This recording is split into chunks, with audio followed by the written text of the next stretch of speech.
Questo breve corso ha l'obiettivo di spiegare le regole base del backgammon e mettervi subito in condizione di giocare la vostra prima partita. Il backgammon è un gioco che richiede una tavola e dei dadi ed è un misto di abilità e fortuna implicita in tutti i giochi di dadi. Grazie all'elemento fortuna, nel breve termine, in una singola partita, il giocatore novizio può anche battere un campione e questo contribuisce ad aumentare l'interesse del gioco. Il gioco è un gioco molto antico, è nato circa 5.000 anni fa nella regione della Mesopotamia e ha continuato nel tempo ad appassionare un buon numero di giocatori in tutto il mondo. Il backgammon si gioca su una tavola composta da 24 triangoli o punte o punti, potete chiamarli come volete, di colore alternato per semplificare la visualizzazione del gioco. Questi 24 punti sono suddivisi in 4 quadranti. Verticalmente al centro abbiamo una barra, in inglese bar, su cui vengono posizionate le pedine catturate. Ogni giocatore ha a disposizione 15 pedine di colore diverso da quelle dell'avversario. I dadi sono un elemento importante del gioco che introducono un fattore di incertezza, di fortuna. La nostra mossa è condizionata dal tiro che abbiamo eseguito. Normalmente ogni giocatore ha 2 dadi, ma nel caso di partite giocate con l'orologio, i 2 giocatori utilizzano la stessa coppia di dadi. Prima di iniziare la partita, le pedine vanno disposte sulla tavola in una posizione ben precisa. Come potete osservare, le nostre pedine nere, sono in posizione esattamente simmetrica rispetto alle pedine dell'avversario, le pedine bianche. Abbiamo 2 pedine sulla casa 24, la più lontana, 5 pedine sulla casa 13, cosiddetto midpoint, 3 pedine sulla casa 8 e infine 5 pedine sulla casa 6. Dopo aver sistemato le pedine nella posizione iniziale, il gioco può iniziare. Ogni giocatore tira un dado. Chi tira il dado più alto si aggiudica il diritto di eseguire la prima mossa. Nel caso i 2 dadi siano uguali, il primo tiro si ripete. Nella posizione che vedete, noi abbiamo tirato un 5 e l'avversario un 4. Il nostro dado è più alto e quindi giocheremo la prima mossa.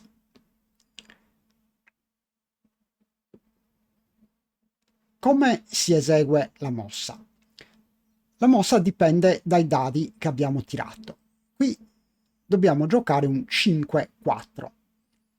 Ci sono diverse possibilità. Una è giocare il 5 con una pedina e il 4 con l'altra pedina, ma possiamo anche giocare entrambi i dadi con la stessa pedina.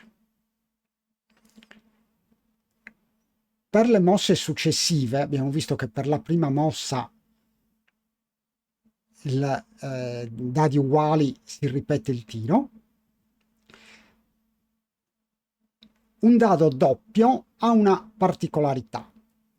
Anziché giocare 2 volte il dado, quindi nel nostro caso 2 volte il 2, si gioca esattamente il doppio delle mosse. Quindi potremmo giocare 4-2. Dopo la prima mossa, il gioco prosegue con i 2 giocatori che alternativamente tirano 2 dadi ed eseguono la propria mossa in base ai dadi che hanno tirato. La mossa si considera giocata dopo che il giocatore al tiro raccoglie i dadi dalla tavola. Sinché non raccoglie i dadi, può cambiare la mossa.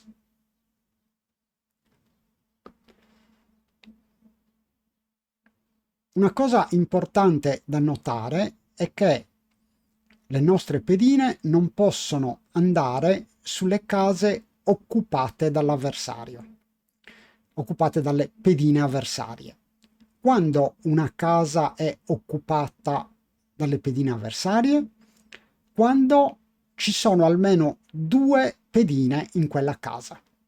Quindi vedete nella posizione inquadrata non possiamo giocare il 4 andando sulle 2 pedine avversarie.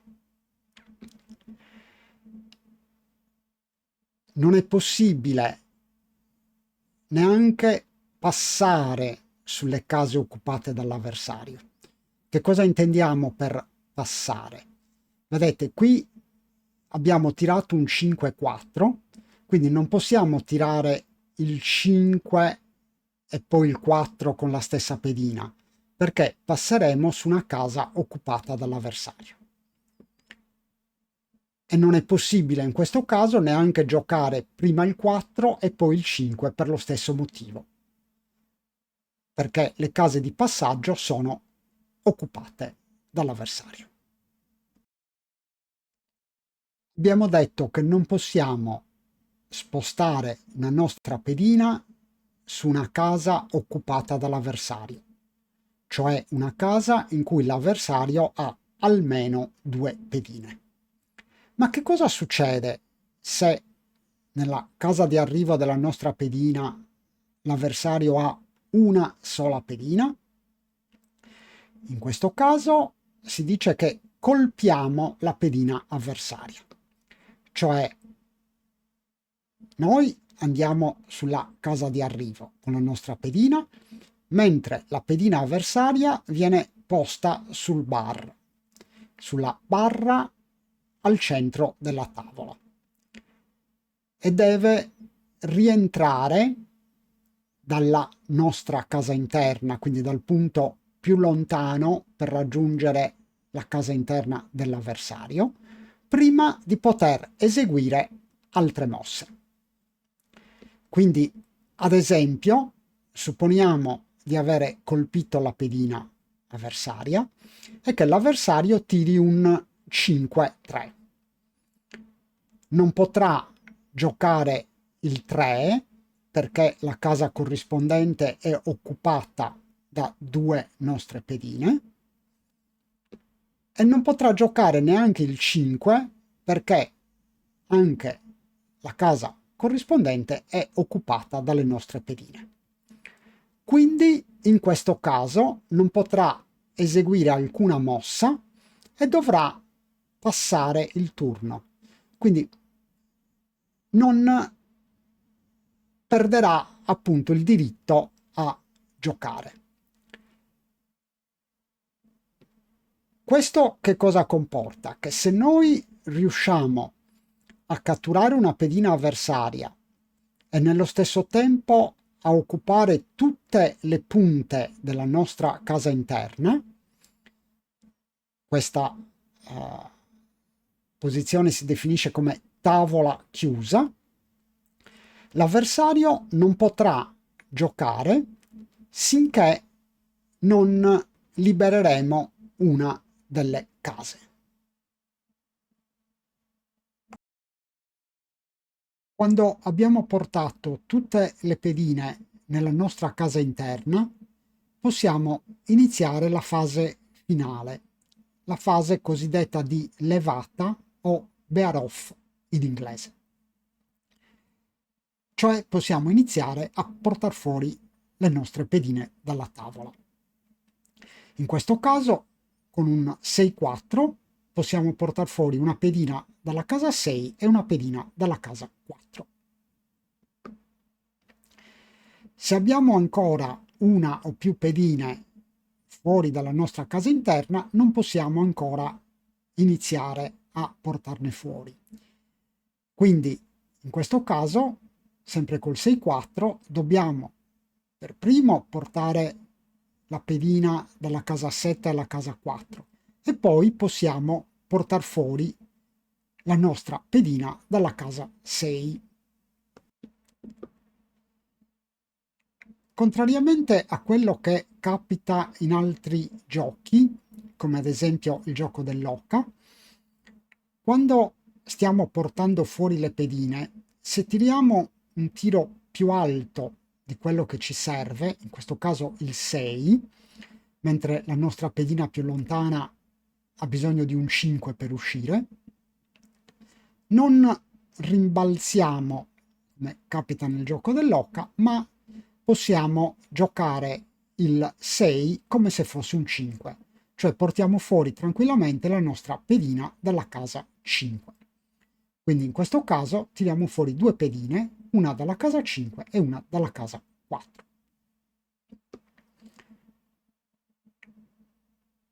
Altra eccezione, diciamo così, normalmente dobbiamo giocare il tiro più alto, cioè non possiamo non giocarlo, però possiamo invertire l'ordine delle mosse, quindi in questo caso giocare prima il 4 dal 5 all'1 e poi il 6 lo giochiamo tirando fuori una pedina dal 4, quindi come se giocassimo 2-4 anziché un 6-4.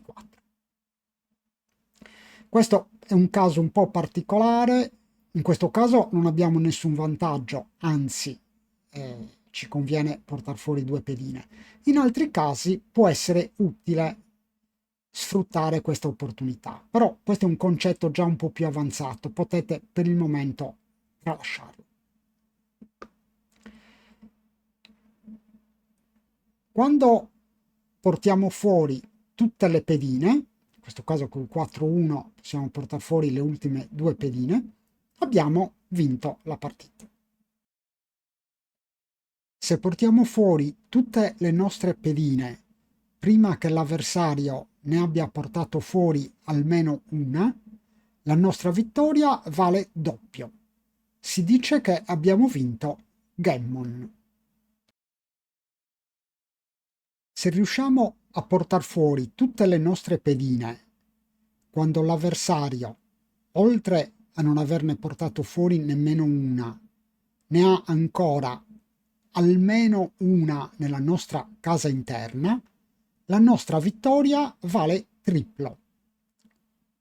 Si chiama backgammon. Adesso avete tutti gli elementi per iniziare a giocare. Buon divertimento!